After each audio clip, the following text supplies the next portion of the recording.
I'm Jake Ronay. I head up the energy efficiency retrofit programmes in London for the Greater London Authority. I joined the GLA in September, having spent the last 6-7 years in the private sector working on energy efficiency there.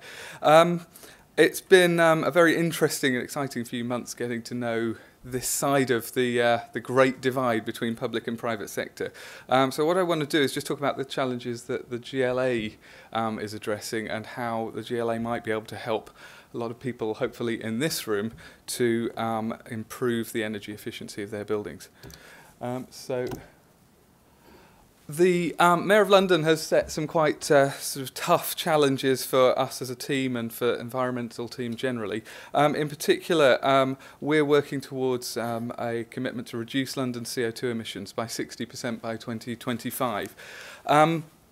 Why that's relevant for everyone here is that building emissions account for a large chunk of that, around 78%.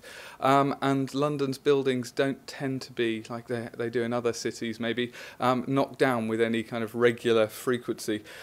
We tend to keep our buildings and have done for a long time. That gives us some quite interesting challenges here, perhaps even more here than in some other cities in the UK as well. So we think that 80% of London's buildings, in fact, will still be here by 2050, which means that retrofitting is a major part of what we're looking at doing in London. To enable retrofitting in London, the GLA has kind of taken on a role of trying to help boroughs, local councils, various stakeholders in the public sector and private sector to do this. And I'll just talk quickly through the two of the main programmes that we have. The domestic sector is about 36% of emissions, and our programme Renew has been going for 2 or 3 years. What Renew does is it works mainly with the boroughs, but also with other stakeholders to I guess procure the kind of services that will allow the boroughs to run their own programs. So we act as a kind of central broker for retrofitting programs. By doing that, we've worked with several boroughs and allowed them to use our framework of providers, and they then go out and do the door knocking. If you've ever had someone kind of come and knock on your door just as you're having supper and ask you if you want loft insulation, that's probably to do with us, I'm afraid. So we knock on the door, we talk to you about the energy you could save, we explain the government programmes, and then hopefully we have a follow-up visit with you, take a look at the house that you're in or the flat, and if possible we then orchestrate some works which will reduce the energy use. So this will be anything from light bulbs and toilet flushing, water-saving devices, through to cavity wall and loft insulation, new boilers, those kind of things. Renew has been, I think, fairly successful to date in showing how retrofit can be done in the domestic sector. But there is a big challenge ahead, and we to date are still only delivering 5% of UK's delivery versus the 12% share of housing that we have. So we are at the moment just reviewing, with the Green Deal and Eco coming in, how do we deliver at scale, and we've launched a few programmes there to try to make it easier to deliver in London. One is working with the boroughs to remove barriers. So how can we make it cheaper, easier, simpler, faster to work in London? Because we've heard back from people that this is a major obstacle to delivery. And that's actually doing some good work. And we're also looking at a sector-based approach. So looking at how we can maybe take the social housing sector and rather than knock on doors in a kind of opportunistic fashion, perhaps work with the big social housing providers to look at their entire estate, look at how maybe on their maintenance programs over the next 10 years they can use that as an opportunity to do retrofit at a lower cost.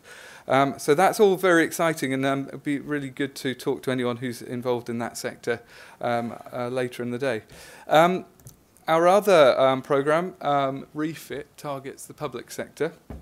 And this kind of runs in a similar fashion in that we use the GLA's, I guess, resources, influence and lobbying abilities to try to I guess, enable public sector organisations in London to retrofit their buildings. I'll talk through the model a little bit, but so far we've done 111 buildings. We've got a large pipeline in development.